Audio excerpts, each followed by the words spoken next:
پہلی 8 آیات، اس کی ایک آیت میں دہرانا چاہوں گا، بلکہ اس کا پہلا حصہ میں دہرانا چاہوں گا۔ اگر آپ لوگوں کے پاس خدا کا زندہ کلام ہے تو آپ پلیز میرے ساتھ کھولیں مزامیر کی کتاب، اس کا 34واں زبور اور اس کی 8ویں آیت۔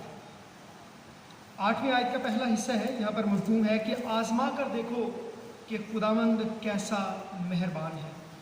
آپ اسے میرے ساتھ دہرا سکتے ہیں، اور میں بتاتا چلوں کہ عبرانی زبان میں جہاں پر یہ لکھا ہے کہ آزما کر دیکھو، اس کا مطلب یہ بھی ہے کہ چکھ کر دیکھو، test and see how the lord is good. آزما کر دیکھو کہ خدا کیسا مہربان ہے۔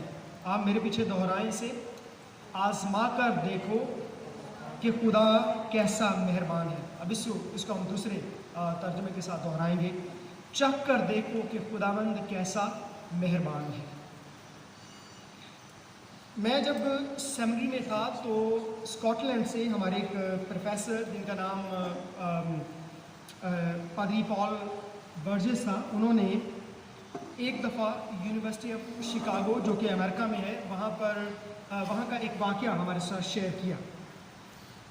انہوں نے بتایا کہ ایک بہت بڑا آڈیٹوریم تھا، ایک ہال تھا بہت بڑا، اور اس میں بہت سارے لوگ موجود تھے۔ اب ان لوگوں کو وہاں پر ایک لیکچر کو سننے کے لیے بلایا گیا تھا، اور اس دن ڈاکٹر پال ٹیلچ، یہ ایک اسکالر تھے، ایک ڈاکٹر تھے، انہوں نے ایک لیکچر لوگوں کے ساتھ ڈیلیور کرنا تھا۔ اب ڈاکٹر پال ٹیلچ آئے اور انہوں نے تقریباً 1 گھنٹہ اپنا لیکچر ڈیلیور کیا، اور اس لیکچر میں انہوں نے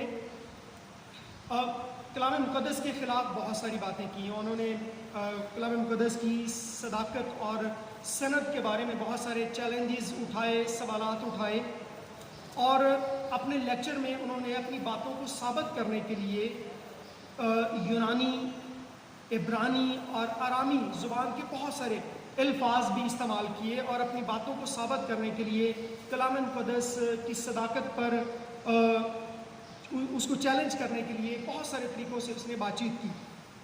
اب تمام لوگ اس کو سن رہے تھے، اور اس کی علمیت سے، ڈاکٹر پال ٹیلچ کی علمیت سے بڑے متاثر ہو رہے تھے۔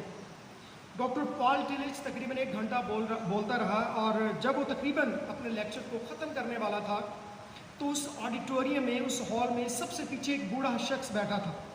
اب اس بوڑھے شخص جو کہ بڑے توجہ سے ان ساری باتوں کو سن رہا تھا، اس بوڑھے شخص نے اپنے تھیلے میں سے ایک سیب نکالا اور اس کو کھانا شروع کر دیا۔ وہ سیب کو کھاتا رہا، اور اتنی دیر میں لیکچر ختم ہو گیا، اور ڈاکٹر پال ٹیلچ نے لیکچر ختم کرنے کے بعد وہاں پر موجود لوگوں سے پوچھا کہ کیا آپ کے پاس کوئی سوال ہے؟ اب لوگ، اگرچہ ان کو پتہ تھا کہ ڈاکٹر پال ٹیلچ کلام مقدس کے خلاف، خداوند یسوع المسیح کے خلاف بولے ہیں، لیکن اس کی علمیت کے سامنے کسی کو سوال کرنے کی کوئی جرات نہیں تھی۔ اتنی دیر میں وہ بوڑھا شخص جو اپنا سیب کھا رہا تھا، وہ اپنے سیب کو تقریباً ختم کر چکا تھا، اور اس کے ہاتھ میں صرف سیب کا درمیانی حصہ جس میں بیج ہوتے ہیں وہ اس کے ہاتھ میں تھا۔ اس نے اچانک ہاتھ کھڑا کیا، اس نے کہا کہ ڈاکٹر پال ٹیلچ، میرے پاس ایک سوال ہے۔ اس نے کہا جی آپ بتائیں، آپ کے پاس کیا سوال ہے؟ اس بوڑھے شخص نے اپنے ہاتھ میں سیب کا درمیانی بیجوں والا حصہ پکڑا، اسے لہرایا اور کہا، ڈاکٹر پال ٹیلچ کیا آپ بتا سکتے ہیں کہ یہ سیب جسے میں نے ابھی کھایا ہے، ابھی ختم کیا ہے، اس کا ذائقہ کیا ہے؟ یہ میٹھا ہے، یہ ترش ہے؟ اب ڈاکٹر پال ٹیلچ بولے، اور انہوں نے کہا کہ یہ بڑا بے محل اور بڑا عجیب سا سوال ہے، جس کا میرے لیکچرز کے ساتھ کوئی تعلق نہیں ہے، کیونکہ میں نہیں جانتا، کیونکہ سیب تم نے کھایا اور تم اس کا ذائقہ جانتے ہو کہ یہ میٹھا ہے یا ترش ہے، میں اس کا ذائقہ کیسے بتا سکتا ہوں؟ اس بڑے شخص نے کہا، ڈاکٹر پال ٹیلچ آپ نے بالکل ٹھیک کہا، آپ اس سیب کا ذائقہ نہیں جانتے کیونکہ آپ نے اسے چکھا نہیں ہے۔ اسی طریقے سے آپ میرے یسوع کا ذائقہ نہیں جانتے کیونکہ آپ نے کبھی اسے چکھا نہیں ہے۔ چکھ کر دیکھو کہ خداوند کیسا مہربان ہے۔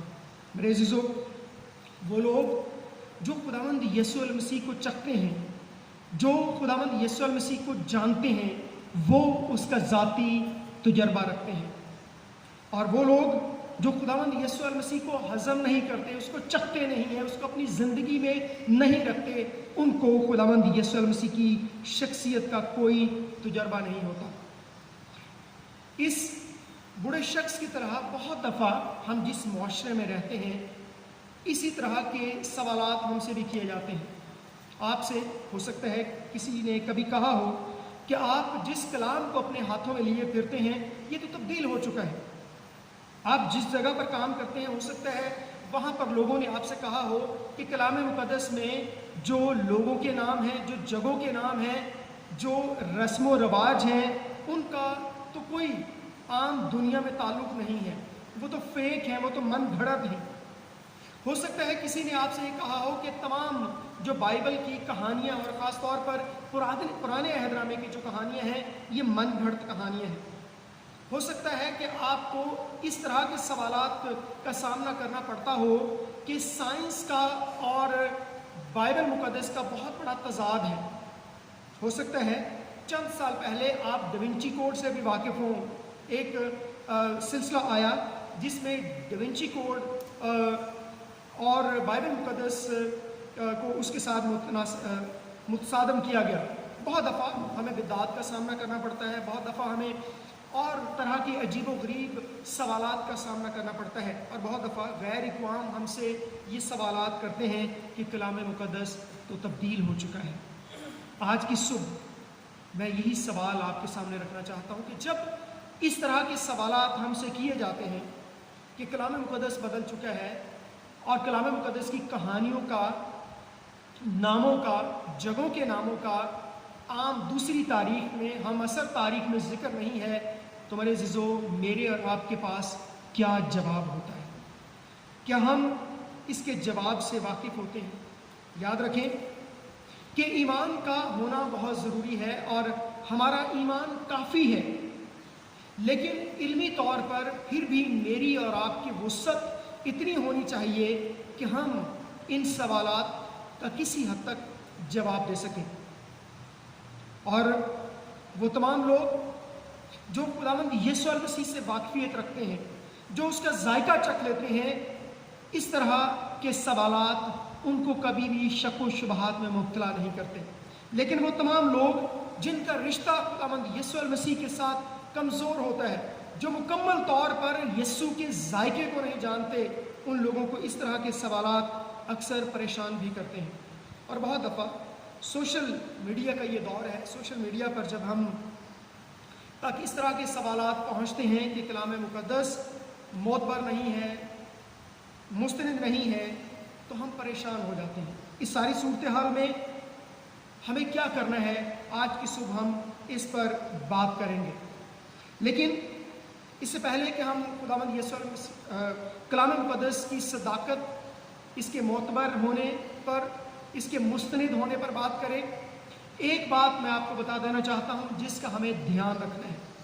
یاد رکھیں کہ ہم کبھی بھی اپنے علم کے ساتھ کلام مقدس کو پروو نہیں کر سکتے، ثابت نہیں کر سکتے. وجہ کیا ہے؟ کیونکہ خداوند کا کلام پہلے سے ثابت شدہ ہے، خدا خود اس کو ثابت کرتا ہے. سو میں اور آپ کمزور انسان، ہم کون ہوتے ہیں کہ ہم خدا کے کلام کو ثابت کریں؟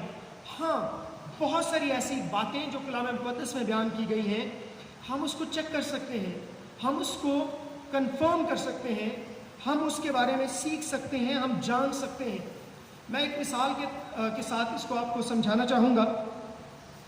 ہم میں سے شاید بہت سارے لوگ جانتے ہوں کہ مال روڈ پر، لاہور مال روڈ پر NCA اور پنجاب یونیورسٹی کے سامنے استنبول چوک پر راجہ رنجیت سنگھ کی مشہور زمانہ توپ زمزمہ، جس کو کنگز گن بھی کہتے ہیں، وہ نصب کی گئی ہے.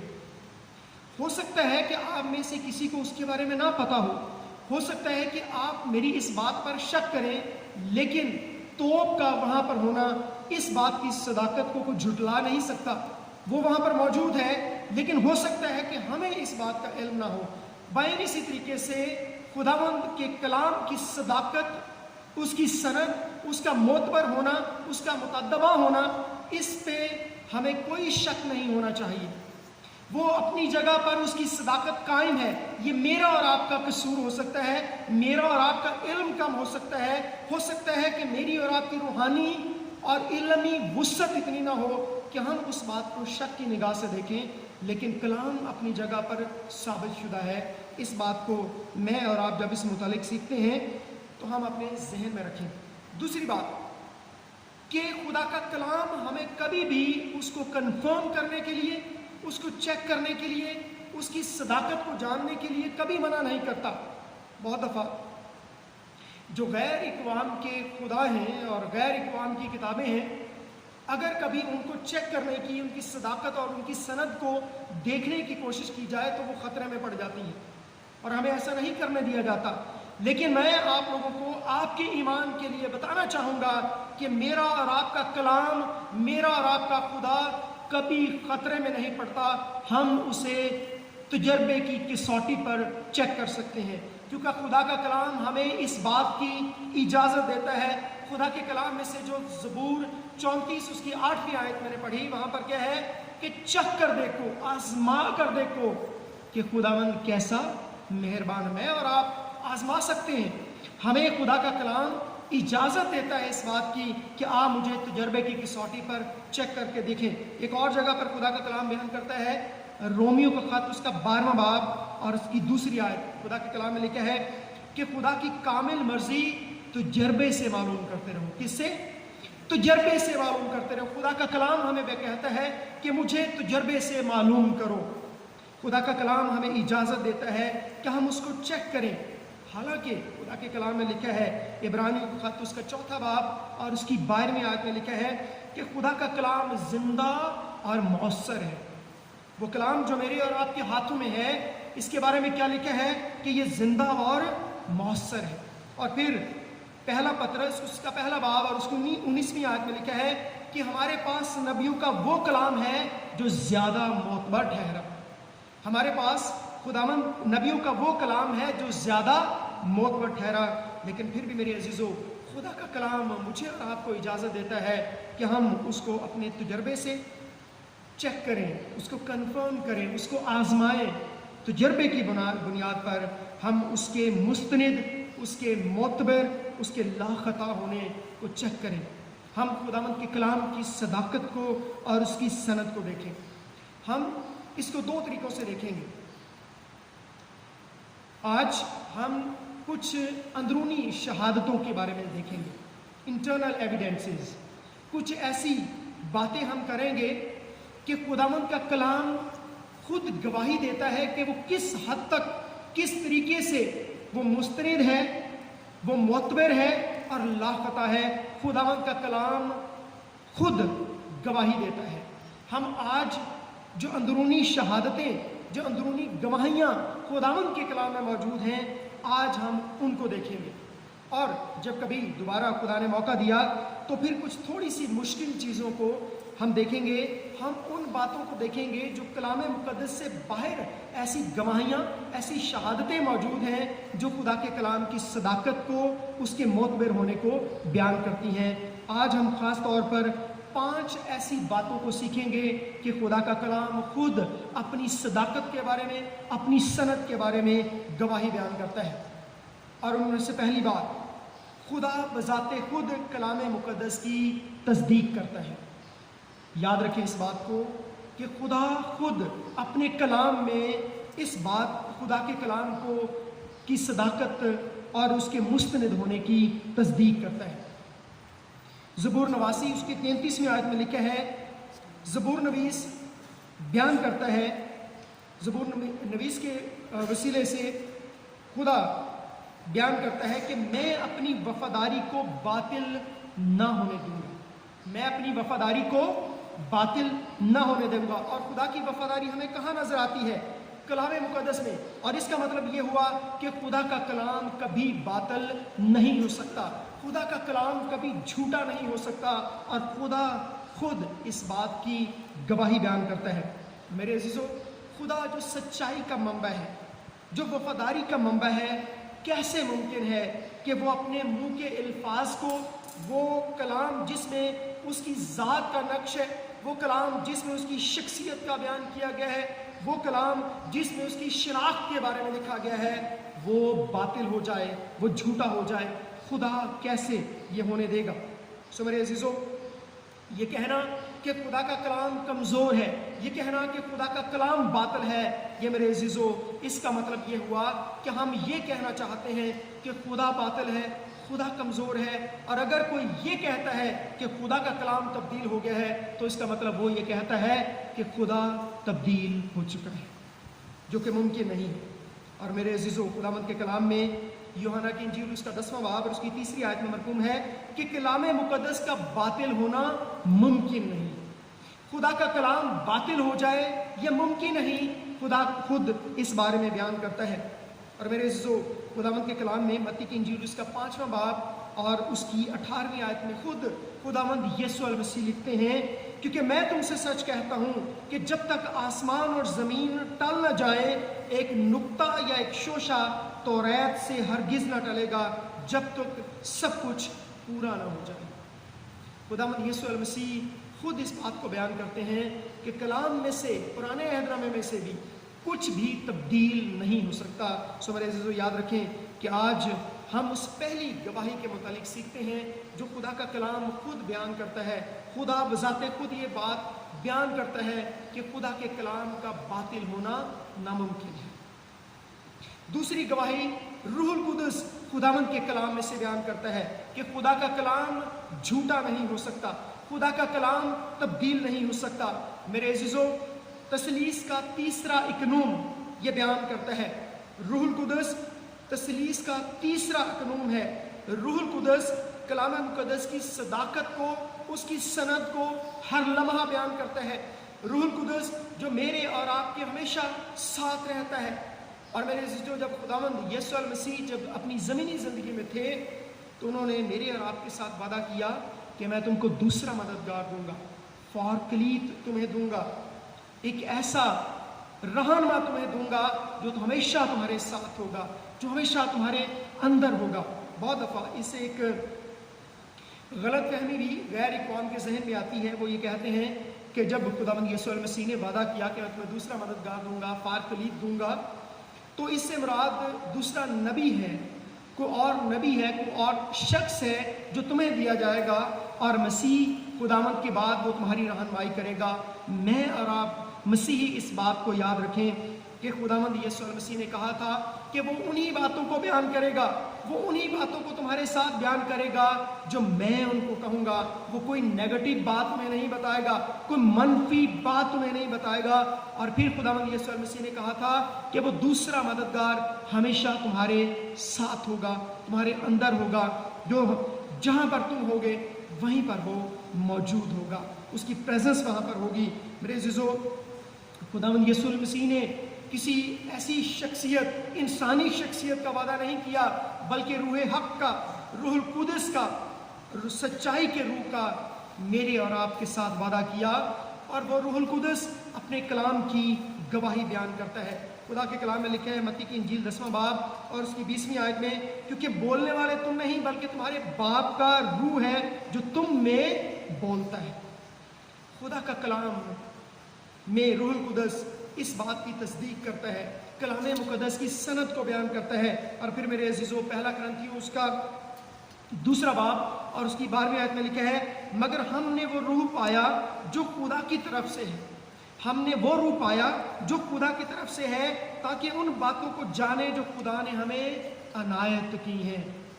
ہم روح کے وسیلے سے خدا کے کلام کی صداقت کو جانتے ہیں، اس کی سند کو جانتے ہیں۔ سو میرے عزیزو یاد رکھیں کہ روح القدس کلام مقدس کی صداقت کو بیان کرتا ہے۔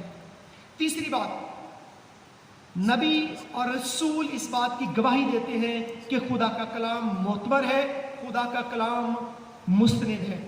سو میرے عزیزو نبی اور رسول خدا کے کلام کے مستند ہونے کے بارے میں کلام مقدس میں بیان کرتے ہیں۔ ہم سب جانتے ہیں کہ کلام مقدس کی 66 کتابوں میں کوئی ایسی کتاب نہیں ہے جس کے بارے میں ہمیں یہ معلوم نہ ہو کہ اس کا لکھاری کون ہے، یہ کس نے لکھی، کس نے لکھوائی اور کس کی مدد سے لکھی گئی۔ کلام مقدس میں کوئی ایسی کتاب موجود نہیں ہے، اور جتنے انبیاء ہیں، جتنے رسل ہیں، جتنے رسول ہیں، وہ اس بات کی گواہی دیتے ہیں کلام مقدس میں سے کہ کلام مقدس صداقت پر مبنی ہے، وہ مستند کتاب ہے۔ خروج کی کتاب اس کا 34واں باب اور اس کی 27ویں آیت میں لکھا ہے، اور خداوند نے موسیٰ سے کہا کہ یہ باتیں لکھ. خداوند نے موسیٰ سے کہا کہ یہ باتیں لکھ، کیونکہ انہی باتوں کے مفہوم کے مطابق میں تجھ سے اور اسرائیل سے عہد باندھتا ہوں. میں یہاں پر اس سوال کا جواب بھی دیتا چلوں جس کے بارے میں عام طور پر یہ کہا جاتا ہے کہ جب موسیٰ تھے، کیسے ممکن ہے کہ موسیٰ نبی ان کتابوں کو لکھتے، کیونکہ اس زمانے میں کوئی بھی لکھائی دریافت نہیں ہوئی تھی، کوئی بھی تحریر لوگ نہیں لکھتے تھے. عام طور پر یہ کہا جاتا ہے، یہ الزام لگایا جاتا ہے کہ موسیٰ کے دور میں کوئی لکھائی نہیں تھی. یاد رکھیں اعمال کی کتاب اس کا 7واں باب اور اس کی 22ویں آیت میں لکھا ہے، اور موسیٰ نے مصریوں کے تمام علوم کی تعلیم پائی اور وہ کلام اور کام میں قوت والا تھا.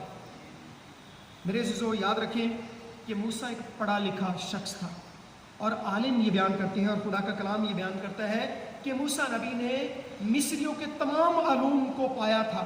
اور علماء اس بات کو بیان کرتے ہیں کہ موسیٰ اپنے وقت کا PhD ڈاکٹر تھا، اور وہ مصریوں کے تمام علوم کو جانتا تھا. اور علم آثار قدیمہ جو پرانی چیزوں کا علم ہے وہ بیان کرتا ہے کہ جس علاقے میں موسیٰ رہتا تھا، مصر میں، اس زمانے میں تصویری رسم الخط تھا. ہو سکتا ہے کہ آپ نے کبھی مصری دیواروں کو دیکھا ہو، ان کے کپڑوں کو دیکھا ہو، اس پہ چھوٹے چھوٹے جانوروں کی تصویریں بنی ہوتی ہیں. وہ اصل میں موسیٰ کے دور میں ایک رسم الخط تھا، ایک تحریر کا طریقہ تھا جس کو عام طور پہ ہیروگلافکس، پکٹوگرامز یا تصویری رسم الخط کہا جاتا تھا. اور وہ تمام علاقے جو مصر سے باہر تھے، جو بائبلی دوسرے علاقے تھے، وہاں پر ایک اور تحریر تھی جو انٹرنیشنل لینگویج تھی، جو پوری دنیا میں لکھی جانے والی زبان تھی، اور اس کو خط میخی کہا جاتا تھا، کونیفارم رائٹنگ کہا جاتا تھا. اور دو طرح کی رائٹنگز موسیٰ کے زمانے میں تھی، اور ماہر آثار قدیمہ نے ان چیزوں کو جو عام طور پر اس لکھائی کو، جو تصویری رسم الخط تھا وہ پائرس پر لکھا جاتا تھا، یہ اس زمانے کا ایک پیپر تھا. اور جو کونیفارم رائٹنگ تھی، جو خط میخی تھی، اس کو یا تو پتھر پر لکھا جاتا یا مٹی کی تختیوں پر لکھ کر اینٹوں کی طرح انہیں پکا لیا جاتا تھا. جو علم آثار قدیمہ کے ماہرین ہیں انہوں نے ان تمام چیزوں کو دریافت کر لیا ہے. سو ایسا ممکن ہو ہی نہیں سکتا کہ جس زمانے میں موسیٰ تھا اس زمانے میں لکھائی نہیں تھی. سو میرے عزیزو، موسیٰ نے مصر کی تمام علوم کا علم حاصل کیا تھا جو اپنے وقت کا PhD تھا. اور خداوند خود اس بات کو اپنے نبیوں کے وسیلے سے اس بات کی صداقت کو بیان کرتا ہے کہ خدا نے اپنے نبیوں کے ذریعے سے کلام کو لکھوایا. گنتی کی کتاب اس کا 33واں باب اور اس کی دوسری آیت میں لکھا ہے، اور موسیٰ نے ان کے سفر کا حال ان کی منزلوں کے مطابق خدا کے حکم سے قلم بند کیا. کس نے کیا؟ موسیٰ نے ان تمام باتوں کو قلم بند کیا. اور جب ہم نئے عہد نامے کو پڑھتے ہیں تو ہم دیکھتے ہیں کہ پالوس رسول جب بھی اپنے خط کو لکھتا ہے تو اپنا انٹرو بیان کرتا ہے، وہ اپنے آپ کو متعارف کرواتا ہے، اپنا تعارف بیان کرتا ہے. اور یعقوب کے خط میں ہم دیکھتے ہیں پہلا باب اس کی پہلی آیت میں یعقوب اپنے بارے میں بیان کرتا ہے. اور اسی طریقے سے جب ہم پطرس کے خطوط کو دیکھتے ہیں تو وہاں پر لکھا ہے کہ پطرس کی طرف سے جو یسوع مسیح کا رسول ہے.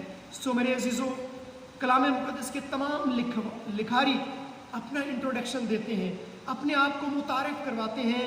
سو کوئی ایسی کتاب نہیں جہاں پر خدا کے نبی، خدا کے رسول اپنے آپ کو بیان نہیں کرتے، اپنی شخصیت کے بارے میں نہیں بتاتے. سو میرے عزیزو، خدا کے کلام میں سے تیسری جو گواہی ہمیں ملتی ہے وہ خدا کے نبیوں کی طرف سے ملتی ہے، رسولوں کی طرف سے ملتی ہے.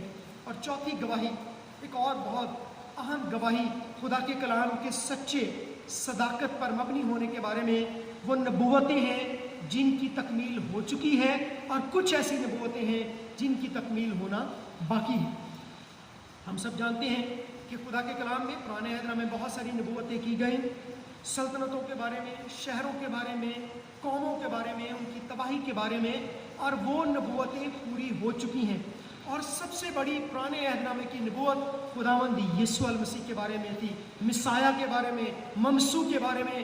خداوند یسوع المسیح کی پیدائش کے بارے میں بتایا گیا، اس کے دکھوں کے بارے میں بتایا گیا، اس خدمت کے بارے میں کہ وہ اندھوں کو آنکھیں دے گا، بیماروں کو شفا دے گا، لنگڑے چلیں گے، اس کے بارے میں تفصیل سے نبوت کی گئی، اور خداوند یسوع المسیح میں وہ بہت بڑی نبوت پوری ہوتی ہے۔ ایک اور نبوت کا میں خاص طور پر ذکر کرنا چاہوں گا، جو کہ مقدس مرکز کی انجیل اس کے 13ویں باب میں بیان کی گئی ہے۔ جب خداوند یسوع المسیح ہیکل کے قریب اپنے شاگردوں کے ساتھ تھے، تو ایک شاگرد نے جب ہیکل کو دیکھا، اس کے ارد گرد عمارتوں کو دیکھا، تو بہت خوش ہوا، اور اس نے خوش ہو کر اس کی بڑی تعریف کی۔ جب خداوند یسوع المسیح نے ان ساری باتوں کو سنا، تو انہوں نے بیان کیا، یسوع نے ان سے کہا کہ تم ان بڑی بڑی عمارتوں کو دیکھتا ہے، یہاں کسی پتھر پر پتھر باقی نہ رہے گا جو گرایا نہ جائے۔ اور میں آپ لوگوں کو بتانا چاہتا ہوں کہ خداوند یسوع المسیح کے تقریباً 37 سال کے بعد یہ نبوت پوری ہو گئی۔ جب میرے عزیزوں 70 کی دہائی میں جنرل ٹائٹس، یہ ایک رومی جنرل تھا، اس نے یروشلم شہر کو تباہ کر دیا اور ہیکل کو آگ لگا دی، اور خداوند یسوع المسیح نے یہ کہا تھا کہ یہاں کسی پتھر پر پتھر باقی نہ رہے گا۔ اب ہوا کیا کہ جب ہیکل کو آگ لگا گئی، تو ہیکل کے اندر سونے کا بہت سارا کام کیا گیا تھا۔ اب وہ تمام سونا پگھل کر ہیکل کی دیواروں کی دراڑوں میں چلا گیا، اور ان رومی سپاہیوں نے اس سونے کو نکالنے کے لیے ایک ایک پتھر کو الگ کر دیا، اور خداوند یسوع المسیح نے کیا کہا تھا کہ یہاں کسی پتھر پر پتھر باقی نہ رہے گا۔ سو نہ صرف خداوند یسوع مسیح کی گواہی نبوت پوری ہوئی، بلکہ لفظ بلفظ پوری ہوئی کہ یہاں کسی پتھر پر پتھر باقی نہ رہے گا۔ سو میرے عزیزو، خداوند کے کلام میں جو نبوتیں بیان کی گئی ہیں، ان کا پورا ہونا، ان کی تکمیل خدا کے کلام کی صداقت کو، اس کی سند کو، اس کے متدبہ، اس کے معتبر ہونے کو بیان کرتی ہے۔ پانچویں اور آخری گواہی کیا ہے؟ یاد رکھیں میرے عزیزو کہ خداوند کے کلام کی انوکھی، زندہ اور عملی تعلیم۔ میں جو لفظ استعمال کرتا ہوں کہ خدا کے کلام کی عملی تعلیم اس بات کی گواہی بیان کرتی ہے کہ وہ کلام جو میرے اور آپ کے ہاتھوں میں ہے، وہ سچائی پر مبنی ہے، اور خداوند اپنے نبیوں اور رسولوں کے ذریعے سے خود اس کو لکھواتا ہے۔ میرے عزیزو، خداوند کے کلام کی صداقت کو آج بھی ہم روزمرہ زندگی میں پورا ہوتا ہوئے دیکھتے ہیں۔ آج میرے عزیزو، اندھے آنکھیں پاتے ہیں، اندھے بینائی پاتے ہیں، بیمار شفا پاتے ہیں، لنگڑے چلتے ہیں، اور سب سے بڑی بات کہ وہ تمام لوگ جو گناہوں میں دبے ہوتے ہیں، جب خداوند یسوع المسیح کو قبول کرتے ہیں تو وہ ہمیشہ کی زندگی پاتے ہیں، وہ ان گناہوں سے رہائی پاتے ہیں، وہ اطمینان پاتے ہیں جو کبھی کسی اور جگہ سے ان کو مل نہیں سکتا۔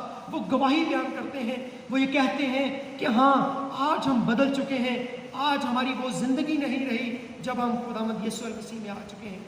سو میرے عزیزو، خدا کے کلام کی عملی تعلیم اس بات کی گواہ ہے کہ خدا کا کلام سچا ہے۔ لیکن ان ساری باتوں کے ساتھ ساتھ یاد رکھیں کہ خدا کے کلام میں لکھا ہے کہ ہم ایمان پر چلتے ہیں، آنکھوں دیکھے پر نہیں۔ ہم کس پر چلتے ہیں؟ ہم ایمان پر چلتے ہیں۔ لیکن ضروری ہوتا ہے کہ ہم ان تمام باتوں کے ساتھ ساتھ، ایمان کے ساتھ ساتھ، علمی طور پر بھی کسی کے سوال کا جواب دے سکیں۔ ہم 72 زبور گاتے ہیں، کیا ہے؟ رہے گا نام سدا تیکر مسیدہ۔ اسی حوالے سے ایک بات کرنا چاہوں گا۔ مجھے یاد ہے جب 2005 میں یہاں پر تھا، تو پادری رانا یواب، جو آج کل برطانیہ میں ہیں اور خدا کی خدمت وہ کرتے ہیں، پادری رانا یواب، ان کا تعلق بہاڑی شہر سے ہے، انہوں نے اپنے شہر کی ایک سچا واقعہ انہوں نے اسی جگہ پر شیئر کیا تھا، جو مجھے آج بھی یاد ہے۔ انہوں نے کہا کہ ایک بوڑھا شخص تھا جو کسی وڈیرے کے ہاں ان کے کھیتوں میں کام کرتا تھا۔ وہ وڈیرا اس کو ہمیشہ کہتا تھا کہ تمہارا مذہب ٹھیک نہیں ہے، اور کلام مقدس جو تم پڑھتے ہو یہ تبدیل ہو چکا ہے، تو تم ایسے کرو کہ ہمارے مذہب کو اختیار کر لو۔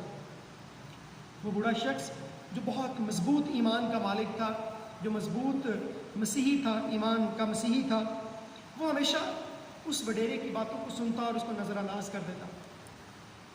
ایک دفعہ کیا ہوا کہ اس کے گاؤں میں کچھ اس کے مذہب کے علماء آئے، اور انہوں نے